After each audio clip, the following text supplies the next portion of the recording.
Magandang balita po ito. PRCID Renewal for Teachers, no Continuing Professional Development o CPD units. Wala nang problema. Nakita na po ang pahayag ni Representative Castro sa pamamagitan ng FB page ng ACT Teachers Party List. Halina't ating pakinggan.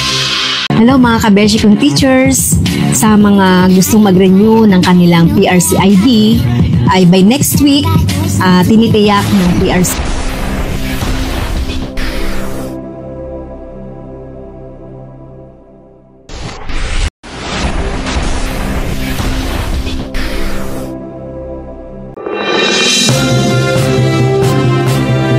Magandang araw po mga kaguro.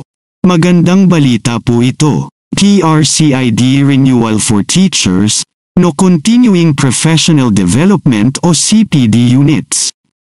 Wala nang problema. Nakipag-dialogue si House Deputy Minority Leader at ACT Teachers Party List Representative Franz Castro sa PRC at SHED sa House of Representatives noong February 8, 2024 para talakayin ang ilang issue tungkol sa pag-renew ng PRCID para sa mga guro na may paggalang sa mga kinakailangang unit ng Continuing Professional Development o CPD. Sa mga gustong mag-renew ng kanilang PRCID, ay by next week ay tinitiyak ng PRC base sa ating dialogue kaninang umaga, nalalabas na yung memo para i-extend yung undertaking.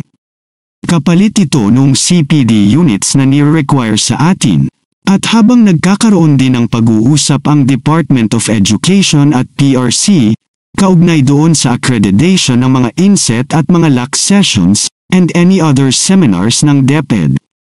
At narito na po ang pahayag ni Representative Castro sa pamamagitan ng FB page ng ACT Teachers Party List. Halina't ating pakinggan. Hello mga kabeshi kong teachers!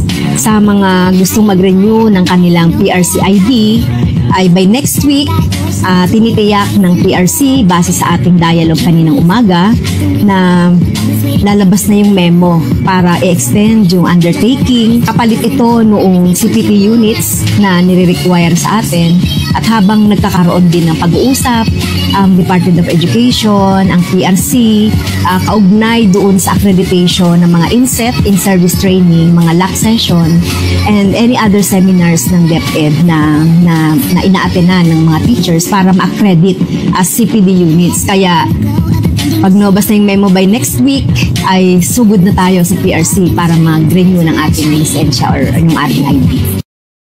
Kung meron man kayong mga komento tungkol sa mga isyong ito, maaari kayong magbigay ng mga reaksyon sa comment section na makikita sa ibaba ng bidyong ito.